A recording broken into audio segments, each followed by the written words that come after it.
All right. Yeah, first week, just a normal first week on the job.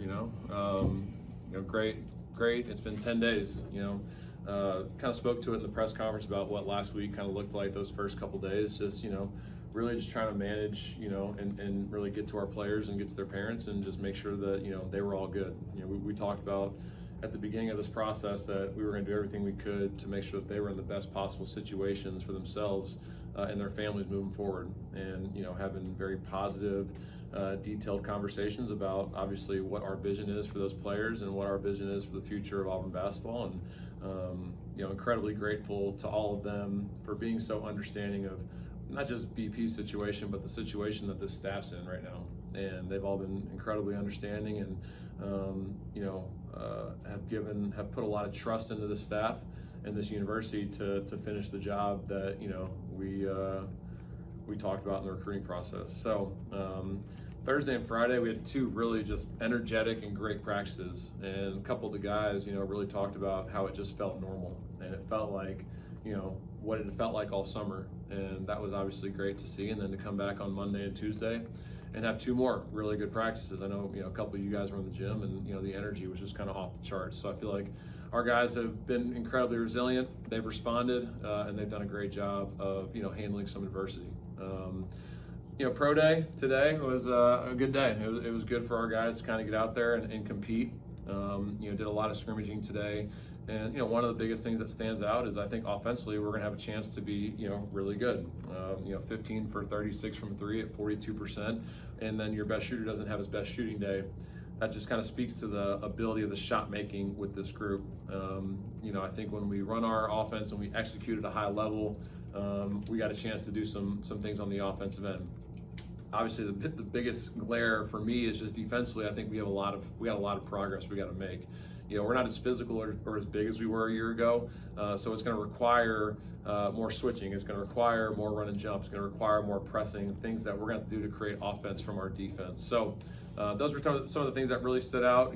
16 assists, 11 turnovers today. That was an area this summer that we had to work on, just cutting down on our turnovers. But I think when we've gotten some more structure with our offense, it's allowed our guys to be a little more comfortable in what we were doing. A couple guys that had really good days. Caden Magwood, 5 for 6 from the field, 4 assists, 1 turnover. Really proud of Caden. Just in an environment with NBA scouts, being able to be composed and make shots and not turn the ball over was obviously a very positive thing. Keyshawn Hall, I thought, had a pretty good scrimmage. Did a good job of scoring the ball, but also facilitating and getting to the line.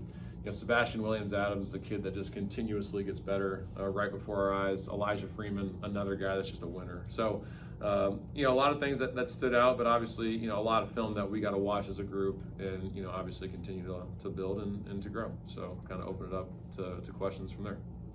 You talked about roster retention, I guess specifically guys like Keyshawn and Tahad, who've probably got a lot of options. How did those go? Yeah, it's interesting timing. So, throughout this process, we've allowed our guys to kind of, go through the process. And, through some conversations, with families and with the players and with the team, and just trying to allow them to process this in their own time, but also understanding that we got a scrimmage in 2 weeks, that we got to get, everybody all hands on deck that want to be here, right? And we want guys that want to be here. And, we want guys that want to continue to keep this thing moving in the right direction.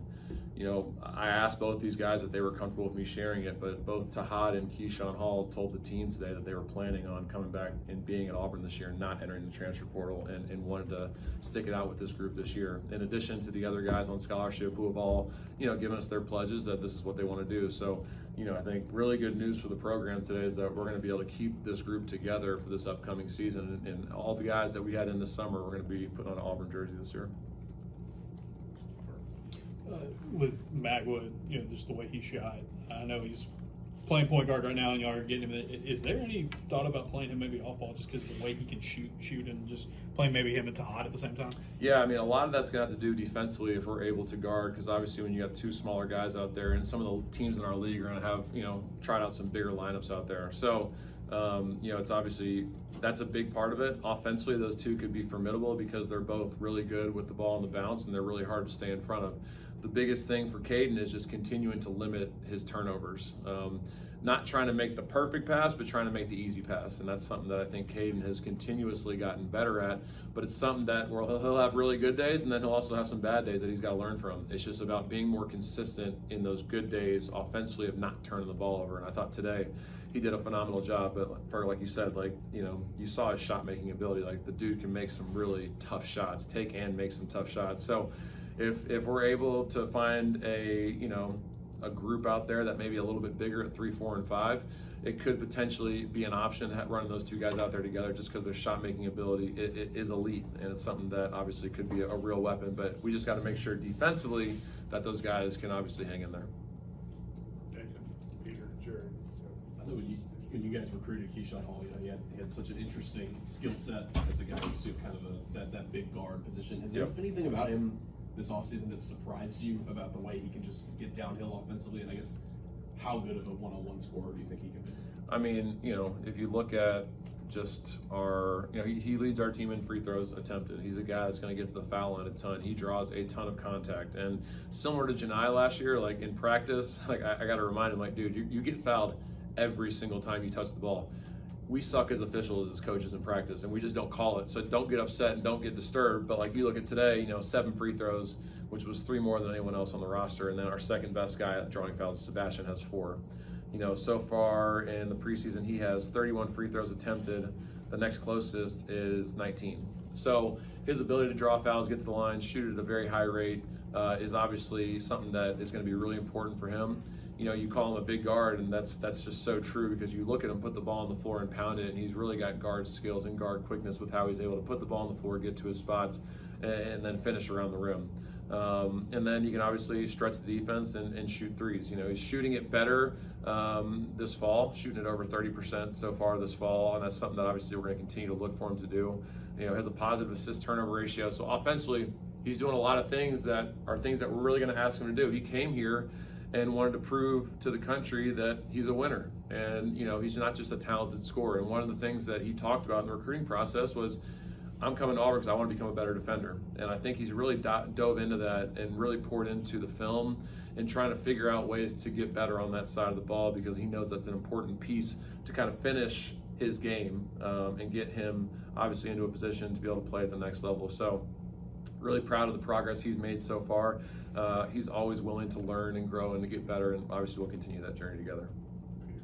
The way this team is built offensively compared to last year, how different do you think this group will be tempo-wise? We saw, a lot of cases last year, you saw it slow it down, but today, there's a lot more getting up and down. Yeah, you kind of said it right there. We have to play faster in order to score. Like, if you look at, not in order to score, but we're going to have an advantage because of our speed and our quickness, and we're going to play 9 or 10 guys, so we got to use that to our advantage. Whereas last year we really did get down to a 7-8 man rotation, and I feel like that kind of cost us in the second half of the Florida game, because we didn't have the pieces at 8, 9, 10 that we could really rely on consistently to come out there and perform. This year we're going to have to rely on 7, 8, 9, 10 to come in there and consistently give quality minutes. So we're going to play faster, just because we're quicker and faster as a unit. And you obviously don't have somebody like Janai that you can just run a play call for and post up on the block and just kind of let him go to work and go get one.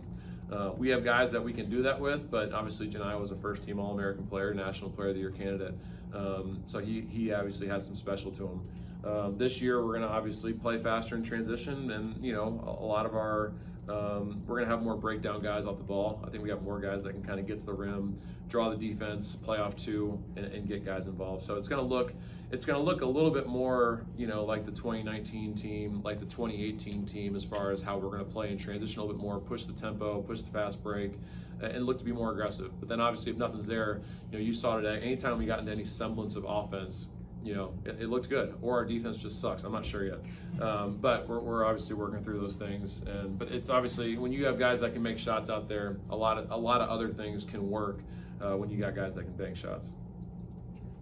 Coach, kind of seeing the versatility in a guy like Elijah Freeman, what will his role kind of look like this year? Yeah, I think Elijah, 2 guys that I think are incredibly important to this team, and they're all incredibly important, but 2 guys that I think have a lot of impact on winning are Elijah Freeman and Sebastian Williams-Adams. Those are 2 guys that I think just do a lot of little things that impact winning. And Elijah is a guy that can play 2, 3, 4. Hell, you could even play him at 1 if you really wanted to. He's a guy that can really shoot the ball, shoots the ball at a pretty good percentage. Pretty good. He shot 43% this fall, so that's more than pretty good. That's really damn good. He shot 43. He's shooting 43% from 3 since he's been here, and he's close to 50% from the field. A positive assist turnover ratio. He's our best offensive rebounder, one of our best defensive rebounders. You kind of get where I'm going here. He's very, very important to the success of this team. And coming from Division II, he was a guy that, the step up, it's not just one level from where he was at in Division II, it's probably 2 or 3 steps to the SEC. The first couple weeks, he had to get used to the athleticism, the physicality, the speed of the game, and it took him a minute. But to his credit, like he's caught on quickly, and now you kind of see what he's capable of doing out there, and he's got some special to him. So he's going to be a really important piece of what we're doing. I think we're obviously thrilled to obviously have him on our roster because I think he's going to be obviously a crucial piece. He does a little bit of everything. He's a Swiss Army knife, and he's going to be a guy that's going to have a big impact on the success of this program.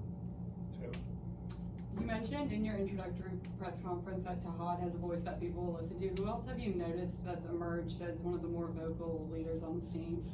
Yeah, Keyshawn Hall is a guy that I think has a voice that carries and a voice that people will listen to. If you look at our practices on Thursday, Friday, and Monday of this week, he was phenomenal. Like just constantly talking, hyping guys up, getting guys in and out of the huddle quick. So like stuff like that is stuff that I think for him as a leader, he's got to continue to do to continue to grow. Keyshawn Murphy, another kid that, has had a lot of experience in the SEC. And I think a lot of guys lean on because they know that he's been in this league for a while now and has played against some of the best players in the country night in and night out. So when Murph talks, people listen. And then Kevin Overton would be another guy that I think a lot of guys listen to because playing in the Big 12, having some real high major experience, those would be the 4 guys that I think have voices that these players will follow and voices that they'll listen to. So we're going to need all 4 of those guys throughout the season to be vocal and to be leaders, for this team to have some success. At center, how's Mecca doing, and how much better is Murph getting? Getting to see him do a lot more today. Yeah, it was great to get Murph back out there. Murph tweaked his non-surgery knee a couple weeks ago in a workout. And just something that was kind of random, but it was something that we felt like he needed to take a couple weeks off just to make sure that he's 100% healed because we didn't want to rush him back for any reason. We didn't want him to obviously make it any worse, but every single day that he was doing treatment with Clark and Coach D, he got better each and every day. So we didn't want to rush, him having to come back. So it was great to get him out there for a full practice and to get him to go full, to get him to go live. We'll obviously probably need to back it off the next day or 2 with him just so he can make sure that he stays in a good place. But obviously really happy that Murph's back out there and healthy. And then Mech's had some lower back issues, throughout the preseason, then it's flared up over the last couple weeks. So getting better, we feel like he should be back by tomorrow, but we didn't want him to go live today, and like lower back injuries are something that can really, linger and something that can just continue to get worse if you put too much stress on it. So I think Mech's gonna come back out and he worked out yesterday and today, and then he's gonna go full in practice tomorrow. Quickly on Magwood, he's got to have some fearlessness to him, some self-confidence to come out here and perform like that. Do you see that? And then you mentioned Sebastian Williams-Adams along with Elijah. What is it about Sebastian that sort of makes him another player that is so important to winning? Yeah, no, I'd love to talk about all of our freshmen, just, since you named 2 of them. Caden Magwood, the word you said is fearless, and that can be a good thing and a bad thing sometimes because he is fearless when he shoots it. He's also fearless when he passes the ball too, so that can lead to some turnovers. But you're right, like his shot making ability is one of the most elite things that he does, and it's something that's really separated him, and it's a reason why we initially brought him because we felt like a lot of his game was similar to what Tahad did as a freshman, right? He just does, if he sees it, he feels like he can make it. Sometimes you really don't think he's going to be able to get a shot off, and then all of a sudden it goes in. You're like, damn, that was pretty impressive. So for him to come out in this setting, in this environment, similar to Tahad last year, in some of the biggest moments, Tahad would show up in the biggest games, and for this to be a practice where there's NBA scouts gives me some confidence that the moment may not be too big for him. So obviously happy that he performed well today, and that's going to give him some confidence there. Sebastian Williams-Adams is one of the most improved players that we've had as a freshman, just from the time he started to where he's at now. Okay, Sebastian coming in was known as a Jarris Walker type player. I'm sure some of you kind of remember who that is. He went to Houston, big physical four-man that could put the ball on the floor, go finish around the rim, was a physical specimen, looks like a tight end or a defensive end, is able to get to his spots, finish around the rim, and an elite defender. But Sebastian's added, a little dimension to his game here over the last, in fall, he's shooting 9 for 20 from three at 45%. And just to give you some context, this summer, he was 2 for 16 from three. So one, it speaks to his work because he's been putting time into the gym to fix it. But two, it's speaks to being able to play through a shooting slump and come out and then shoot close to 50% in the fall. So incredibly impressed with him and the amount of time he's put in to obviously correct those things. He went 2 for 4 today from three. So when Sebastian's able to shoot the ball, defense has then got to press up on him, and then you're going to have a really hard time staying in front of him getting to the rim. And then he's a guy that can guard multiple positions. He can guard 1 through 5, okay? We're going to be comfortable allowing our guys to switch with him so he can, guard guards and guard bigs. He's our second leading rebounder behind Keyshawn Hall at 42 rebounds, our leading offensive rebounder. Every time he crashes the offensive glass, I feel like he's going to kill somebody because he's just, nobody wants to check his big ass out. But he's going to be a really, really valuable in that part of the floor. 9 assists, 4 turnovers. As a freshman, to not force things and not turn the ball over, that really speaks to his maturity as a player. He's a guy that just influences winning all over the floor. Simon Walker, another guy that, when we recruited him, Simon was a guy that we thought would, and I know some of you know him because he's obviously he's from the state. You would probably think it would take him 2 or 3 years to kind of play at this level. Well, Simon came in right away and showed pretty quickly that he's ready, and he had a really, really good fall and end of his summer to come out here and really show that he belongs. And this is not too big of a level for him.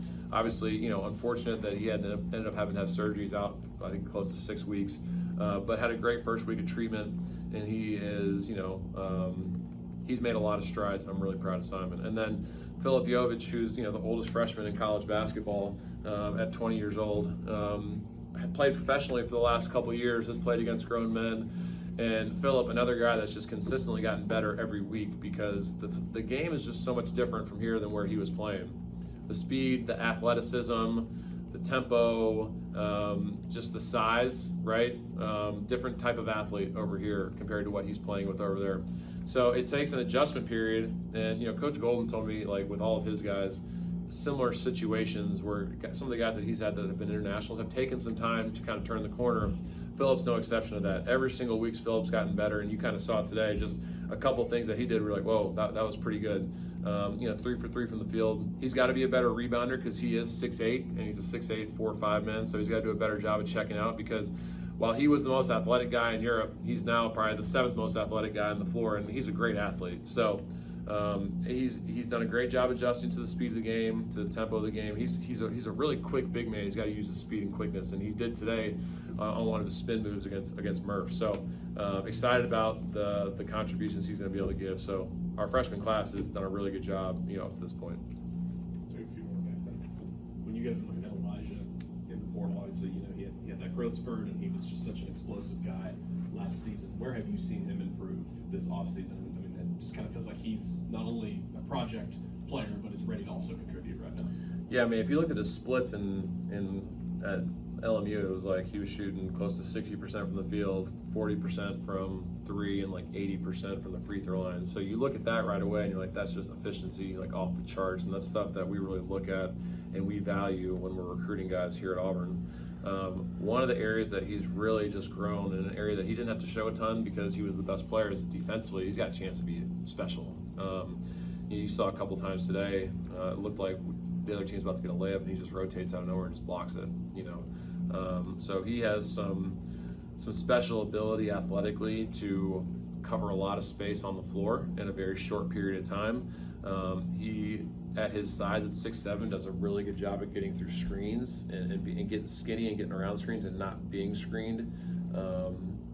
He sprints back. He makes multiple efforts in transition defensively. Like defensively, that's the one area that I've really seen a lot of growth from him. It's something that I think is going to be a separator and going to be a reason why he's going to be an NBA player one day because offensively, he's got the tools. when he continues to show what he's capable of defensively, that's when he turns the corner. Sure.